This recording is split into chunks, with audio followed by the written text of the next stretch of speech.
6 unpleasant things you do as you age without realizing it. Have you ever stopped and wondered if your daily habits might be affecting the relationships around you? This is a question many of us, especially as we move into our 60s and 70s, often overlook. Yet, it's the small, unnoticed things that can create distance rather than connection. Imagine this. You might have once had close relationships with your children, grandchildren, friends, or neighbors, but lately, things seem to be growing more distant. Have you ever felt puzzled as to why your loved ones visit less often, conversations don't last as long, or you feel like you're not being heard? This isn't uncommon. In fact, many older adults unintentionally develop habits that make them feel lonelier, even when their original intention was the opposite. In today's video, we'll explore those unconscious actions that might be hindering your relationships with your loved ones. But don't worry, this isn't about blaming yourself. Instead, we'll focus on identifying and changing these habits to help you build stronger, more meaningful connections. Let's begin this journey together. Because small changes made today can bring great joy and deeper connections tomorrow. And if you're new to this channel, don't forget to hit the subscribe button so you won't miss any useful content that can help you live a more meaningful and fulfilling life. Ready? Let's dive into the first point right now. 1. Indifference in everyday communication. Let's begin with something many people don't realize: indifference in daily communication. Imagine Mr. John, a 70-year-old man living in Austin, Texas, who has been retired for a few years. He used to be talkative, approachable, and the center of attention during family conversations.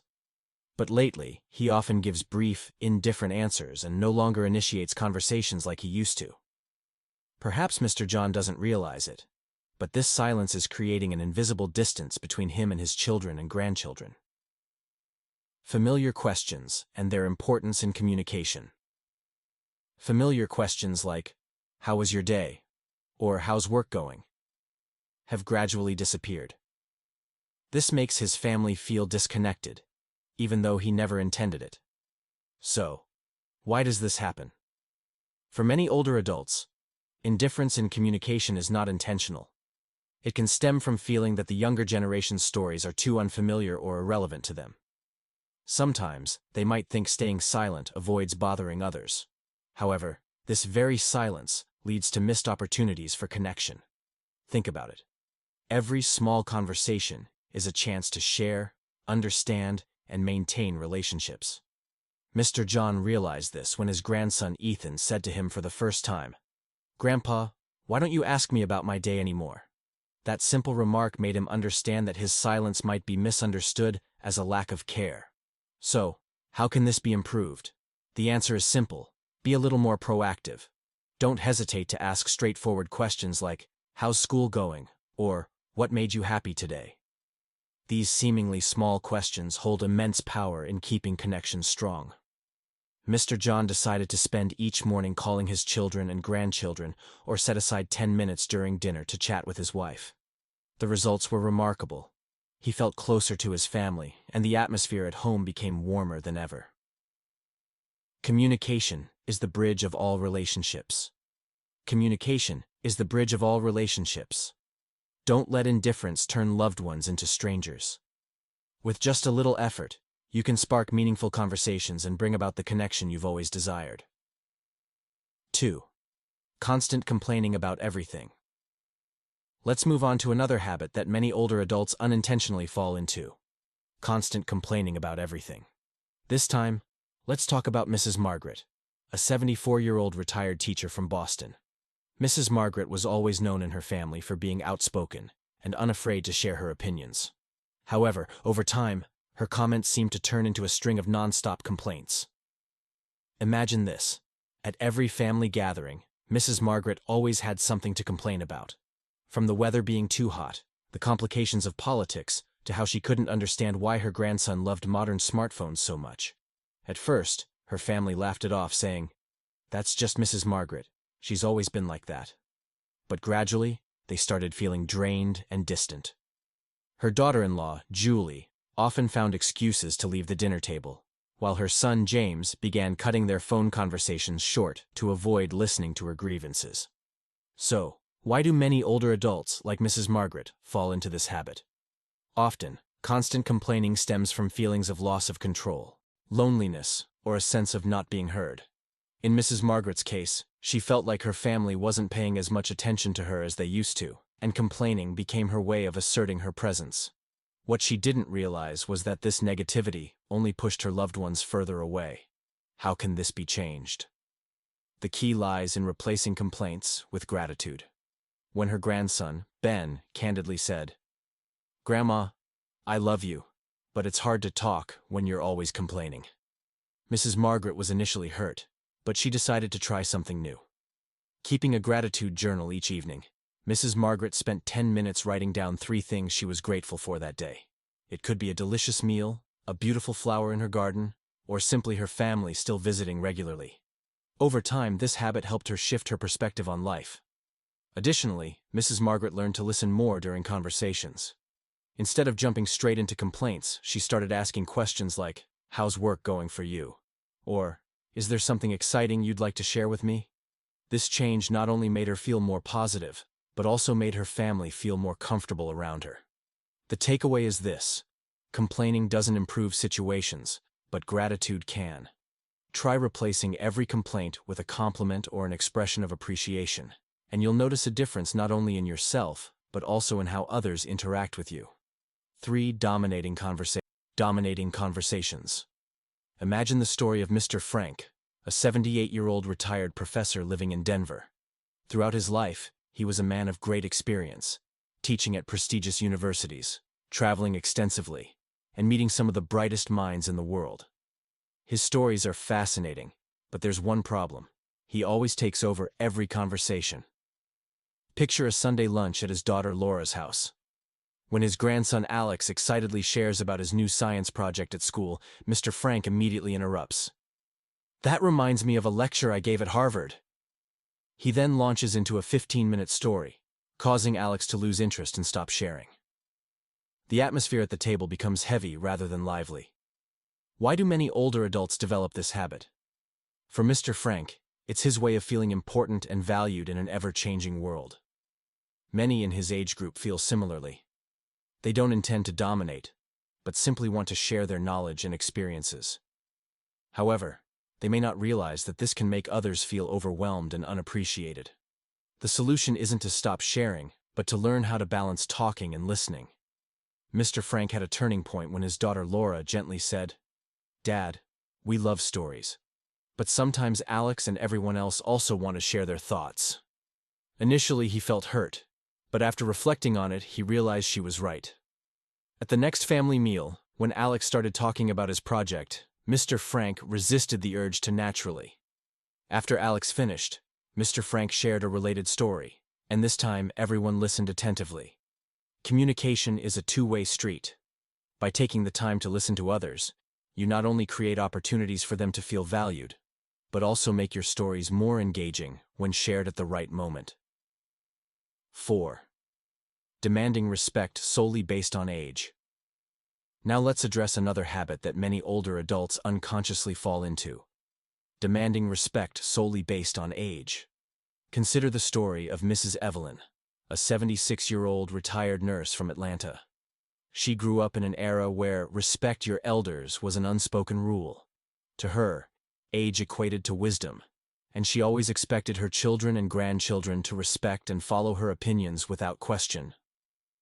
One day, at a family barbecue, her 16-year-old granddaughter Chloe shared that she wanted to pursue a creative career instead of the traditional path her family had envisioned. Mrs. Evelyn immediately responded, "In my day, we didn't do that. Children had to listen to their elders. You should follow my advice." Feeling dismissed, Chloe quietly walked away, leaving Mrs. Evelyn confused and hurt. Why does this happen? For people like Mrs. Evelyn, respecting elders was a given, ingrained from childhood, and closely tied to their sense of self-worth. However, today's younger generation views respect differently. They see it as something to be earned through understanding and fair treatment, rather than automatically granted based on age. This generational difference in perspective can create tension, turning one-sided expectations into barriers in relationships. So, how can this tension be resolved? The key lies in fostering mutual respect. Mrs. Evelyn learned this when her son Mark said, "Mom, Chloe loves and values you, but she also needs to feel that you respect her thoughts. If you listen to her, she'll be more willing to listen to you." The next time Chloe talked about her plans, Mrs. Evelyn tried a different approach. Instead of immediately giving her opinion, she asked, "What do you like most about this career, and how do you think it will help you grow?" Chloe was surprised by her grandmother's genuine interest and opened up about her ideas. The result? Not only did Chloe feel valued, but Mrs. Evelyn also felt that their relationship had grown closer. Respect is not a right, but an exchange built on understanding. When you're willing to listen and value the opinions of the younger generation, they'll be more inclined to listen to you in return, and the relationship will become stronger than ever. 5. Dismissing others' experiences. Next, let's discuss a habit that may seem harmless but can unintentionally hurt others: dismissing their experiences. This time, the story is about Mr. Robert, a 72-year-old retired engineer living in Dallas. Throughout his life, he faced countless challenges and learned valuable lessons. However, sometimes these experiences led him to unintentionally downplay the struggles of younger generations. Imagine this. His granddaughter Emily calls to share how stressed she feels about her first job. Instead of showing empathy, Mr. Robert responds, "You think that's hard? Back in my day, I worked from dawn till dusk without time to complain." Emily falls silent, feeling as though her feelings aren't validated, and she no longer feels comfortable opening up to him. Why does this happen? For people like Mr. Robert, their intention isn't to hurt others. They believe that by comparing struggles, they're helping young people see that things aren't as bad as they think. However, this approach often backfires, making the listener feel dismissed and misunderstood. The solution lies in learning to acknowledge and empathize with others' experiences. The turning point for Mr. Robert came when he noticed Emily no longer called as often. When he asked his daughter Lisa about it, she explained, "Dad, Emily feels like you don't listen to her. She wants your support, but instead, she feels like her feelings don't matter to you." The next time Emily talked about challenges at work, Mr. Robert tried a different approach. Instead of comparing her struggles to his own, he said, "I can see you're feeling overwhelmed. Is there any way I can help you?" That simple sentence opened the door to an honest conversation where Emily felt respected and heard. Every emotion deserves to be validated. When you listen without judgment or comparison, you create a safe space for others to open up. This not only helps you understand them better, but also deepens your relationship with them. 6. Criticizing the lifestyle of younger generations. Finally, let's talk about another common habit many older adults may not realize they have: criticizing the lifestyle of younger generations. Imagine the story of Mrs. Linda, a 73-year-old living in San Francisco. She cares deeply about her family and wants the best for her children and grandchildren. However, her concern often manifests as negative comments, especially about how younger generations use technology or embrace modern lifestyles. Picture a family dinner when she sees her grandson Ethan scrolling on his phone during the meal. Mrs. Linda remarks, "You're always glued to that phone. Back in my day, we lived just fine without technology." Ethan, feeling criticized, responds curtly, "I'm looking up materials for my school project." The atmosphere at the table becomes tense, and Ethan spends the rest of the meal in silence, leaving Mrs. Linda feeling disappointed. Why does this happen? For people like Mrs. Linda, criticism often stems from love and a desire to protect younger generations from mistakes. However, younger people often perceive this differently, as a lack of understanding and judgment. How can this be improved? The answer lies in curiosity and a willingness to learn. When Mrs. Linda's daughter Sarah talked to her, she said, "Mom, Ethan isn't intentionally ignoring the family. He's just working in his own way. If you ask him instead of criticizing, he'll be more willing to share." Mrs. Linda realized she needed to approach things differently the next time. Ethan was on his phone during dinner. Mrs. Linda tried a new approach. She asked, "What interesting thing are you learning from your phone? I'd love to know more." Ethan, surprised but pleased, shared about a programming app he was using. The conversation became lively, and Mrs. Linda felt truly connected to her grandson. No one likes being criticized, but everyone enjoys sharing.